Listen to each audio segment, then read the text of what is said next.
বিএনপির ভারপ্রাপ্ত চেয়ারম্যান তারেক রহমান বলেন, দেশের সর্বস্তরের জনগণ কয়েকজন মানুষের হাতে ক্ষমতা তুলে দেওয়ার জন্য গত ১.৫ দশক ধরে আন্দোলন অব্যাহত রাখেনি কিংবা জুলাই গণঅভ্যুত্থানে শহীদ হয়নি।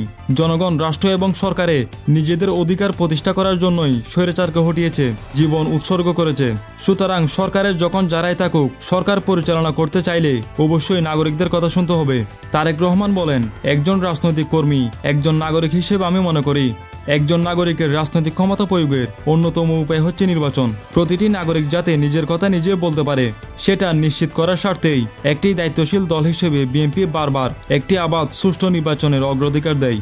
আমি বিশ্বাস করি স্থায়ী সরকার থেকে শুরু করে জাতীয় সরকার পর্যন্ত প্রতিটি স্তরের জনগণ সরাসরি ভোটের মাধ্যমে নিজেদের পছন্দের প্রতিনিধি নির্বাচনের সুযোগ পেলে রাষ্ট্র এবং সরকারের জনগণের ইচ্ছা প্রাধান্য পাবে, রাষ্ট্রের রাজনৈতিক স্থিতিশীলতা বজায় থাকবে। তিনি বলেন, রাষ্ট্র ও রাজনীতির মূল ভিত্তি হলো জনগণ।